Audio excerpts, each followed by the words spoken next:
Po sa ating lahat, sa ating kapatid dito po sa Norway at sa Singapore at Hong Kong. Magandang umaga po sa inyo lahat dyan.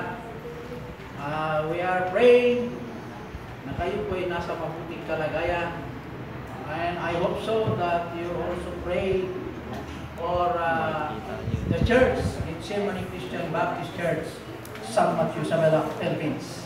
Ang ating topic ngayon ay Matthew 16:18. Nasa church po tayo, letter C, church. Okay, nasa church po tayo. Okay? Matthew 16, verse 18. Lahat po tayo magsitayo at basahin po natin ang verse 18. Sa verse 18 ng Matthew 16. Verse 18, go. And I say also unto thee, that thou art Peter, and upon this rock I will build my church, and the gates of hell shall not prevail against it. O God Almighty, salamat Panginoon sa iyong salita na aming nabasa. Salamat po Diyos sa mga kapatiran na nandito ngayon, mga utay. Salamat po Diyos sa mga kapatiran na sa iyong bansa. I pray, O God, to bless them. Nawa ang encouragement ay makita po nila sa magitan ng preaching o ang iyong salita. Ganun din po ang bawat isa sa amin. Nalain po, Diyos, na bigyan mo kami ng kagalakan. Ikaw laging makita sa lahat ng panahon sa buhay po namin. I pray, patawad, Ama, sa aming mga nagawang kasalanan. Salamat sa lahat. In Jesus Christ I pray. Amen. Lahat po magsiupo. Okay. Sa Matthew 16:18. And I say also unto thee, that thou art Peter, upon this rock. Okay. Ano bang kahulugan ng rock? Okay. Ay, yung rock kasi, yung pinakamatibay na rock. Maraming klaseng bato. Pero ang tinutukoy ko dito, matibay na bato. Bakit sinabi niya, I say unto thee that thou art Peter, and upon this rock? Okay. Dito po sa 1 Corinthians 10:4, yung rock na yun na tinutukoy ng Bible, that thou art Peter, and upon this rock, sa 1 Corinthians 10:4, and that rock was Christ. Yung bato na yun ay si Kristo. Binanggit ng Biblia dito, and I say also unto thee, upon this rock. That's it was sa second sentence, ay third sentence. Yung bato na yun ay si Kristo. So, ang magitan ni Kristo,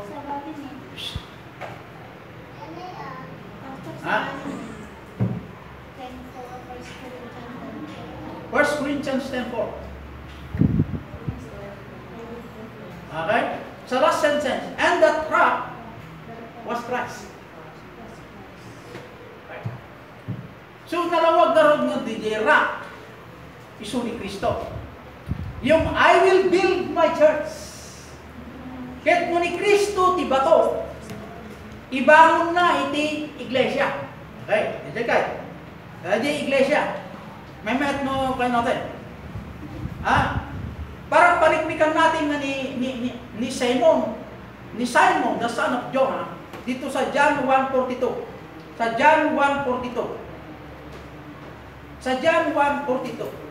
And he brought him to Jesus, and when Jesus beheld, nung tiningnan ni Jesus, and he said, Thou art Simon the son of Jonah, thou shalt be called Cephas, which means, is by interpretation, a stone. Ibig sabihin, yung full name ni Peter, Simon Peter Barjuna. Full name. Full name. Yung Pedro, parang hindi pa kumpletong pangalan nyo. Yung ni Alex, may alias na Lex. Ganyan. Alex, ganyan. Yung kumpletong pangalan. Peter, full name is Simon Peter Barjona. Okay. Yung pong ibig sabihin ng rock kay Peter, bakit binanggit kay rock kay Peter? Sa 1 Peter 2, verse 3 down to 8. Who did Peter identify as the rock, upon which the church would be built, a lively stone, or built a spiritual house? So, ibig sabihin, lively, si bibiyag na bato. Okay? So, si bibiyag na bato, nanong itijagan, third sentence po na 18, verse 18, nang dyan, I will build my church. Dijay rock na dijay nga ni Kristo, sa magitan ni Kristo, agin Chris, manayunan. Tikas kini Pedro, nga si bibiyag na bato. Tasakbay nga nagsaon ni Kristo nga I will build my church, adudan tina isalakan, ijay-jay nga timpo. Kasakbay nga imbay ni Jesus Christ, at da iti may isang mga ngaral, at iti may isang ikaskasaban. Nga nang palintag tiya ay, da iti man nakabalin nga man ang isalakan, isa'y suday ito ni John the Baptist. Nagikasaban ni John the Baptist, the river Jordan. Tatlong probinsya, Jordan, Judea, at palibot po ng Jerusalem. Tatlong bayan na ayon po sa chapter 3 po ng Matthew. Verse 5, or 4-5. Okay? Daytoy nga lugar nga nagkasabaan ni John, aduda itinamati, iting kasaba ni John, nga ti Redeemer adatuyan. Ta iso na ngamin itinaiba una sakbay di Redeemer nga sao. Tatangalong adatuy ni Jesus Christ said, I will build my church. Na madaya. Iso nga adalan ti diksyonaryo di build. Ipantayo ko naman yung build kit kay kapilya. Ipantayo mo kasya. Granting nga, tadamo yung dictionary, erase up itayo yung building. Kapilya, dayero na, tasiminto na. No di niya ipagbasihan, ipanagawat tayo di build. Nga bangunit to ti may isa nga simbahan kasi kuman. Iso tukuyin dahil ti Matthew 16:18. At kontra, dahil tinubos ni Kristo ang kanyang iglesia.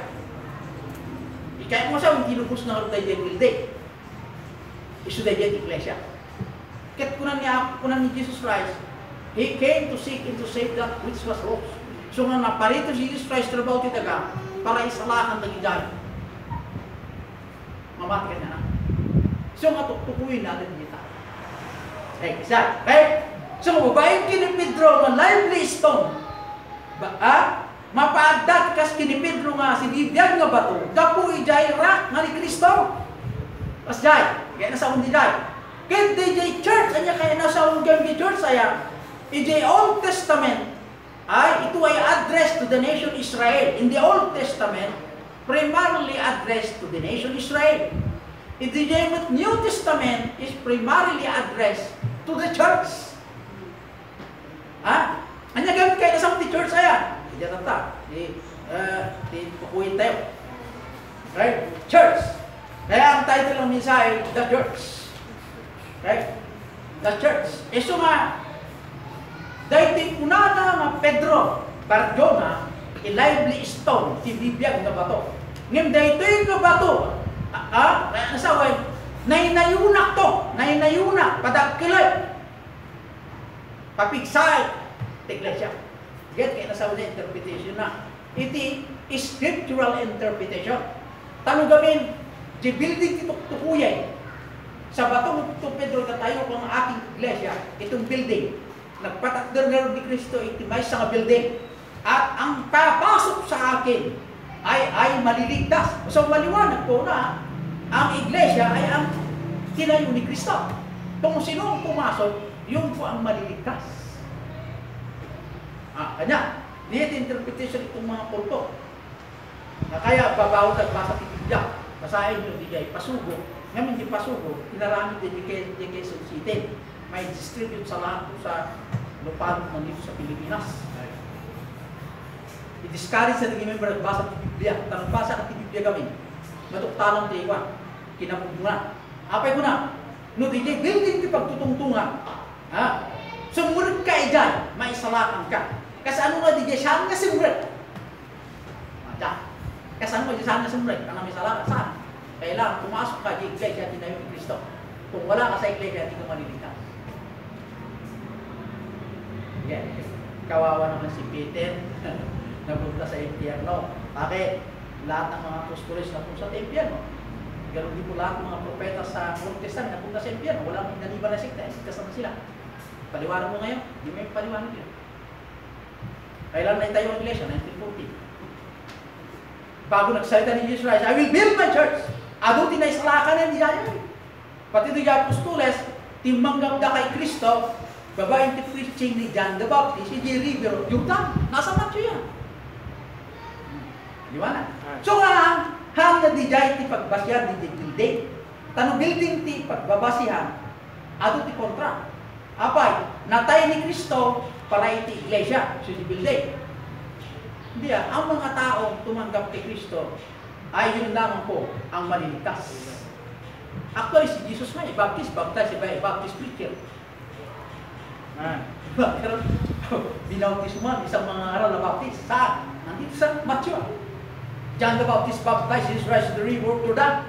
Pati yung mga apostoles, si Pedro, ni John, binautisman ni John the Baptist. Anya, tinaunang nangyayadang Ebanghelyo, nasa Marcos. Chapter 1, verse 1. Chapter 2, chapter 1. The beginning of the gospel of Jesus Christ, the Son of God, where God sent His messenger. Messenger, si Jesus Christ. Ay si John the Baptist po, maliwanag po yan. So, anya kay nasa uwin ti church. Unang puntos, church is an assembly.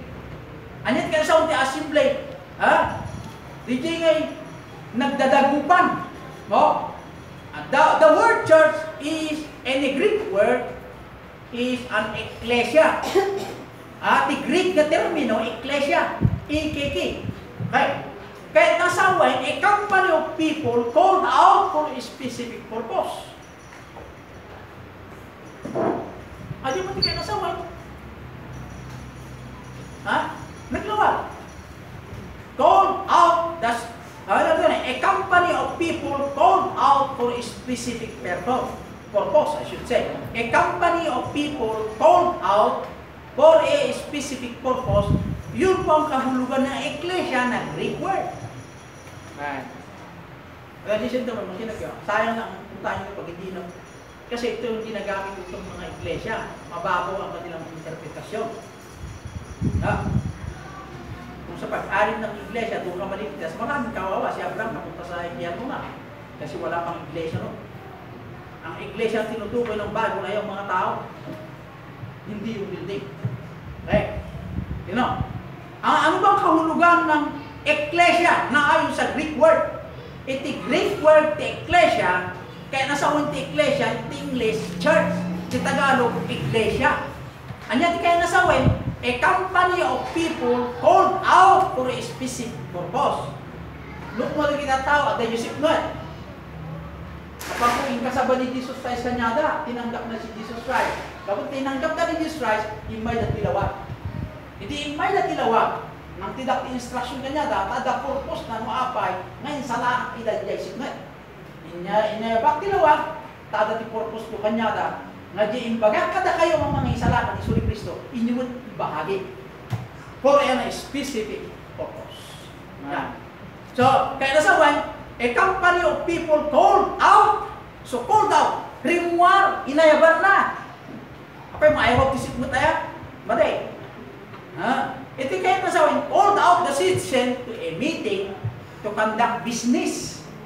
O ni Kapitan, nag-angay ti meeting. May kayo, pa-meeting nga. Mapangkamay, apa yung pa-meeting? At ating bagana. Diyan ko na ng assembly.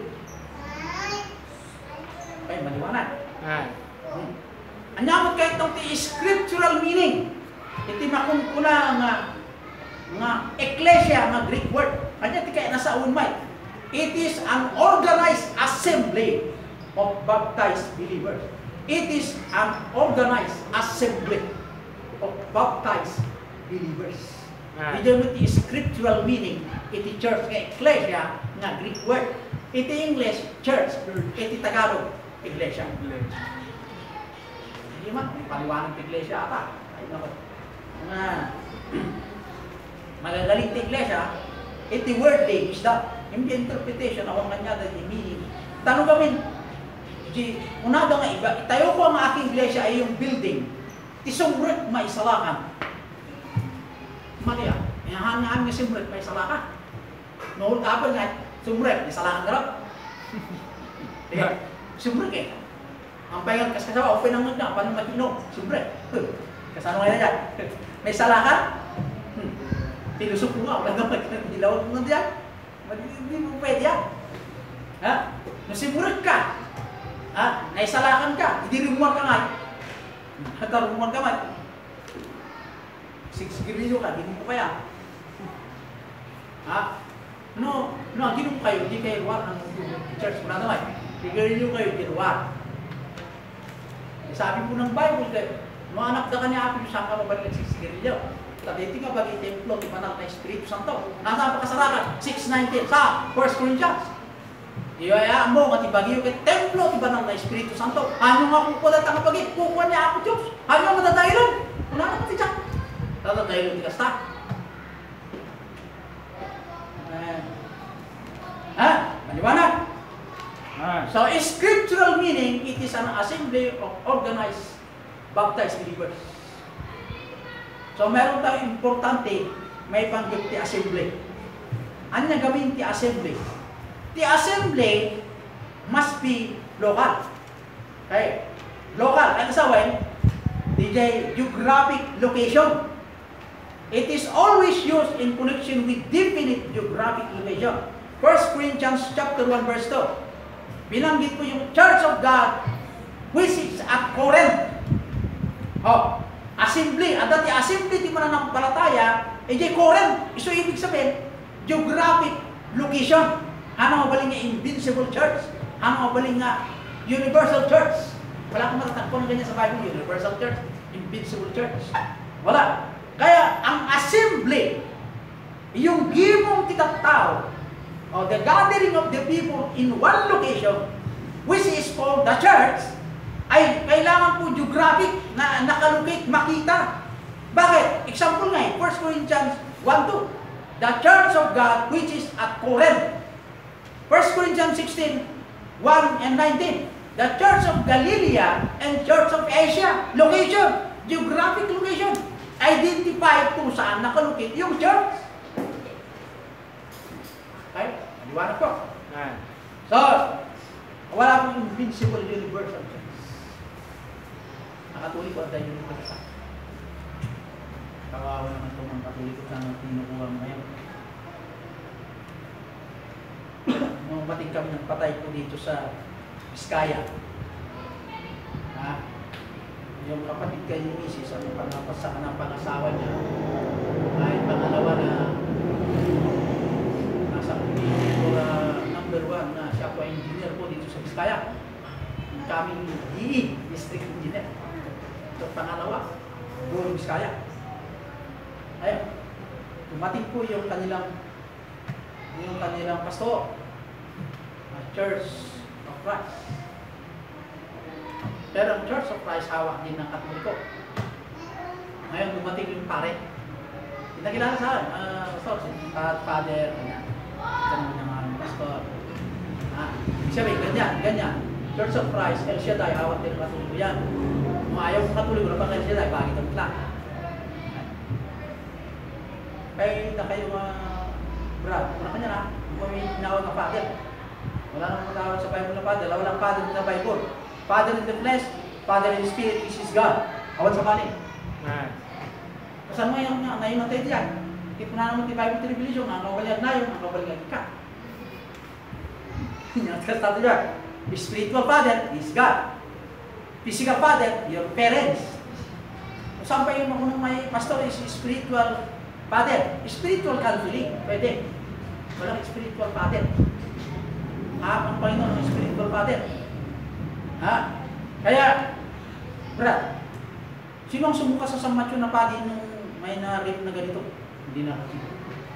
Hindi, yung padi na pastor. Saan? Kapag tanda kami, James mo nga ba, kami duda mo, DJ, ayaw ni Mrs. Siyempre, alam mo manaw. Magdaan ka dyan, alam mo manaw. Ay, ano nga pagkalit ikaw na, baka pagsalit pa. Di man daw mo kasi anak ko sa sasay. Ano, bay ikaw na, lumay, plakadan. Diyan. Okay, nahiya na ako sa kanya. Sa ay bayang misis kaya. Mga kasama ko din eh. Bakit? Hindi pa nakapanahon. Sino mga pagsakit ko sa kanya? Wala. Ito sana, ito. Kaya nga, lagi train ng demon strain. Na ng buhay. Wala eh. Train eh. Meeting alas 2. May dumating 2:10, 2:15. May iro pa nag-text. Bakit wala ka? Masakit ang ulo ko, pastor. Pagdating sa Lunes, pumasok ka na. Eh ako nga, napagod ako nag-preach sa San Francisco, sa worship. Magturo pa ng alauna, alas 2. Tapos magturo ng pa ng alas 3. Tapos maglilaba pa ako. Tagsang pa ako. Wala na.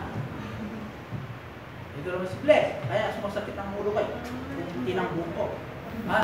Kaya, an assembly must be local. Identified. Letter number 2. An assembly must be visible. Binanggit ko na. People cannot come together and not sing. Hindi mo pwedeng naggagather ang mga tao at hindi makita. Nahin sa Philippians 1:27. The people say should be seen. Hindi mo pwedeng naligtas hindi nakita. Paano maligtas hindi makita? Kasi dyan, sumaawan di universal. Wala rin itong invincible church. Pagpakinggan mo ang paliwanag ko nila, hindi pinakinggan mo ang paliwanag nila. Hindi pwedeng nakapikit tayo. Pakinggan mo. Pakinggan natin. Ano ba ang pinaka-best defension? Yung invincible at universal church ay tinutukoy yung spiritual. Ibig sabihin, yung spiritual daw, yung church sa taas. Eh kung babasahin mo yung church sa taas, babalik tayo sa Matthew at saka sa John. Nandito pa yung group. Nandito pa yung bride, I should say. Yung bride. Yung bride na tinutukoy ay si John the Baptist. Kasi paano si Kaka may include na si Ate Church mo dyan? Kaya anong klaseng church ka? Roman Catholic. Yung Roman Catholic Church, saan yung galing po yung Roman? Samantalang pumatay kay Kristo mga Roman soldiers. Hindi naman kayo paliwanag yun. Marami akong nakausap din dyan, mapari. Paano nangyari yun? Yung mga Roman soldiers, anong panahon ni Jesus Christ? Yan. Ganun din ang ginagawa eh. Yung ganyan-ganyan na puso. Meron pa rin ngayon yan. Meron doon ang panahon ni Jesus Christ. Mga Hudyo. Paano kayo nga? Hindi kayo pang tumira doon kay Jesus Christ na nagmula sa Roman Empire. Pag-aralan pa ang Roman Catholic Church, nagmula sa Roman Empire na pinamuna isang hari. Roman Empire muna yan, bago naging Roman Catholic Church. Paano nangyari yan? Dapat alam mo istorya. Yung sana eh, pero ayaw ko mapayit yung pare.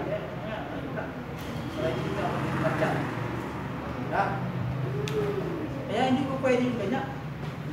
Paniwanag ko sa Bible, sa mga natagpuan sa Bible, hindi ko pwede. Kasi meron silang may silang budigo o outline na interpretation. Itong mga bishop ng mula sa guides. Kaya, an assembly must be visible. Ang tinutukoy assembly, kailangan makita, malocate, geographic location. Hindi mo pwedeng universal, hindi nakikita. An assembly must be organized. Number 3. An assembly must be organized. Hindi mo pwedeng magkaroon kayo ng assembly, hindi na organized. Tulad dyan. Mag-organize ako ng isang organization na ang layunin ko ay pabagsakin ng gobyerno. Siyempre mayroong layunin ng grupo, hindi pwedeng wala. Mayroong bang grupo na walang layunin? Pulis naman nyo. Ngayon, manguldak tayo ng bangko. Ayong layunin nyo. magkaroon ng maraming pera at umama. Ayun ang layunin nyo. Hindi mo pwedeng mapunta ng wala kayong layunin. May laging purpose. Pero we are in the right organized assembly na ang layunin po, itong assembly na ito ay magkaroon po ng kanya-kanyang parts, mag-unite. Katulad dyan, a human body is an assembly of many parts. At ibagi, ada ka nga ima, ada ka nga mata, ada ka nga lapayat, ada ka nga saka. Nagdugtong, nagsasama ang mga ito na puro mga tao. Kasama iti motor. Hanang mabalik ang motor na akong dalig na. Wala, dadalig na. Ada makina na. Simuta, ada kawan na, yung cable ay pa na. Ano kawan? Makadena na. Magsama-sama yan, mapuro mga motor. Ada kay silaw na. Kasi kaya, many parts. Ang assembly naman, maraming parts naman.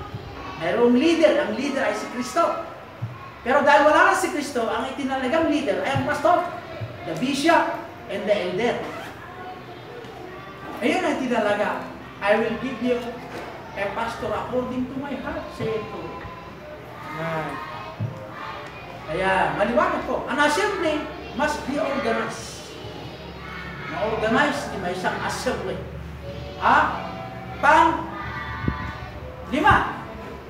Pangapat, an assembly must be constituted, must be a right component.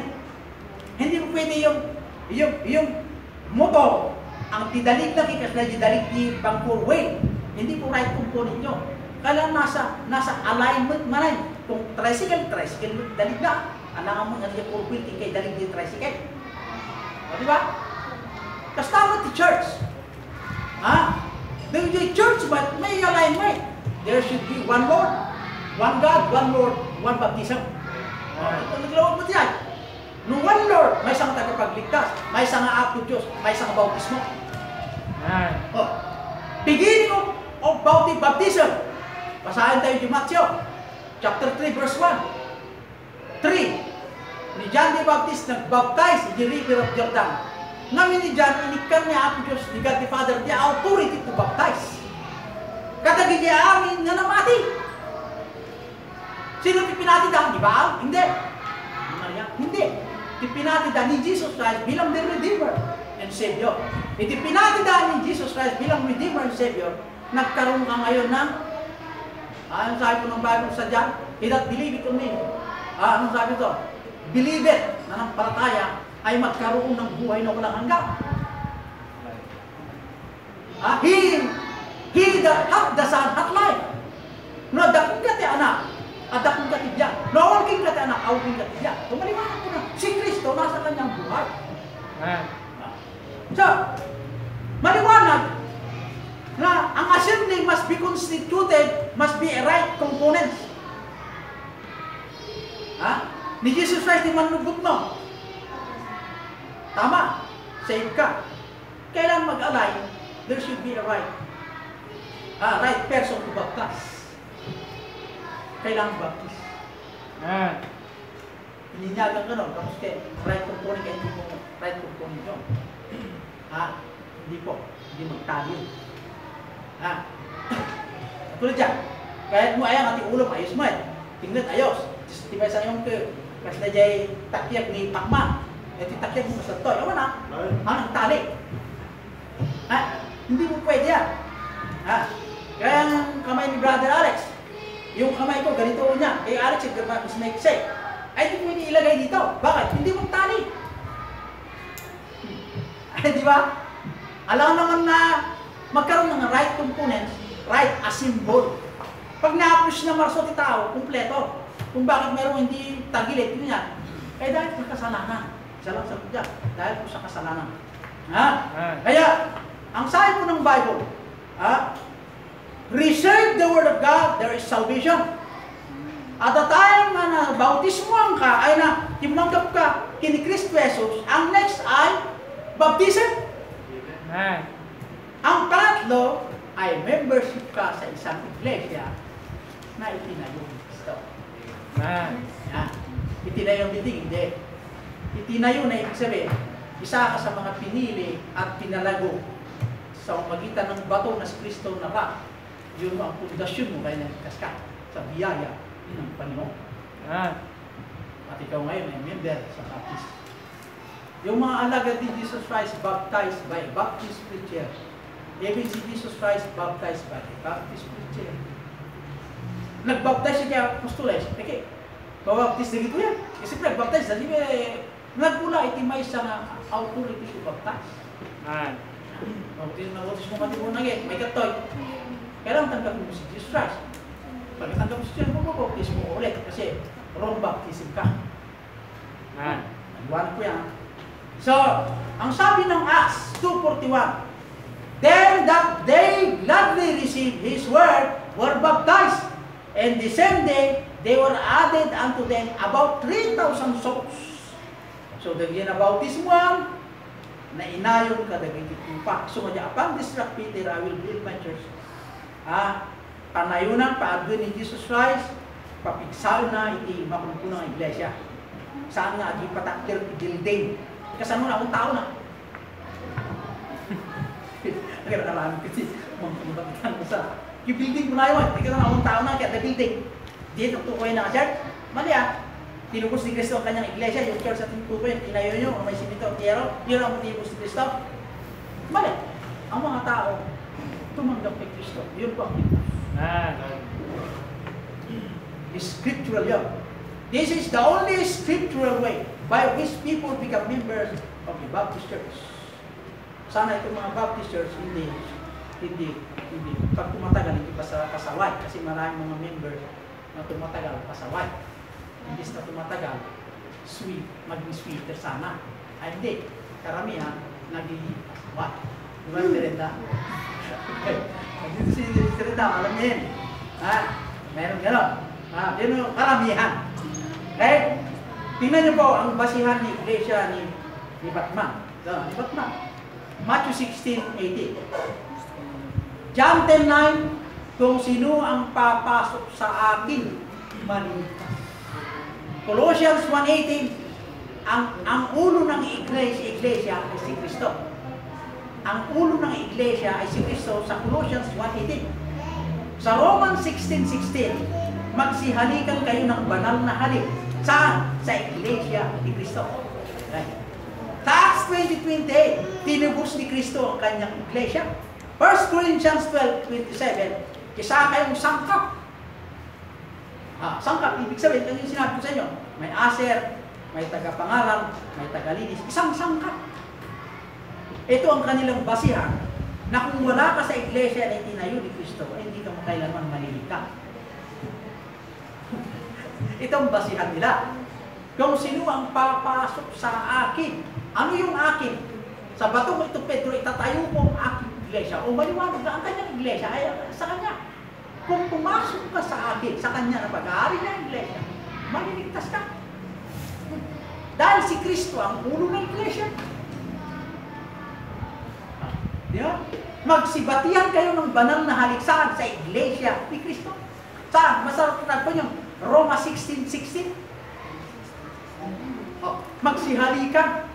Ibig sabihin, magsibatihan kayo ng banal na respeto sa bawat isa. Saan? Sa iglesia ni Kristo. Yung tinayo ni Kristo na iglesia. Dahil tinubos ni Kristo ang kanyang iglesia sa Acts 20:20. Kung galing naman Kung pag-aralan mo yan, tama naman yun. Pero scriptural meaning, 100% wrong. Bakit? Pagpasok pa lang malilim Papasok ka. Ibig sabihin, ang pumasok, baligtas.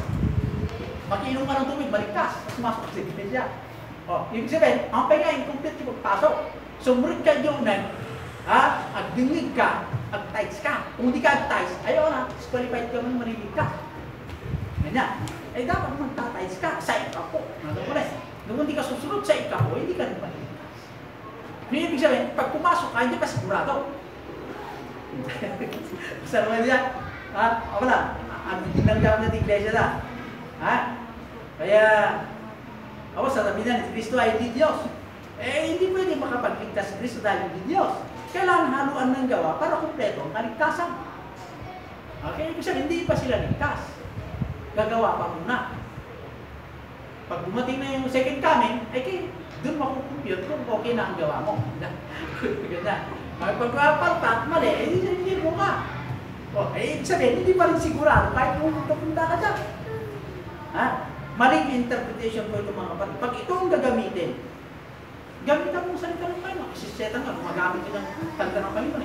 Iba sinabi ng Diyos, sabi naman ng setan. Kasi kaya maganda mag-aral ng Bible. Ito naman nagbabawal magbasa ng Bible, pasuko basahin mo. Kasi yung pasuko, in-interpret nila, yung nasa Bible. Ang pwede may intindi ng salita ng Diyos ay ang mga ministro. Kaya huwag kang magbasa ng Biblia. Ang basahin, nakasuko. Sabi ng Bible, search the Scripture. Sabi naman ng Bible. Sa pag-search mo ng Scripture, makilala niyo kung sino ako sa inyo. At ano ako sa inyo at sino ka naman sa Diyos. Pag binasa mo ako, palang makasalanan, Panginoon. Yan. Sahib niya. Okay? Kaya, ito, ulitin ko ang Iglesia ng Manalo. Ito ang kanilang basyan. Nasa 5. John 10:9, papasok. Colossians 1:18, si Kristo ang ulo ng Iglesia. Acts 16:16, magsihalikan ko yun. Acts 20:28, kinubos ni Kristo ang kanyang Iglesia. 1 Corinthians 12:27, isang sangka.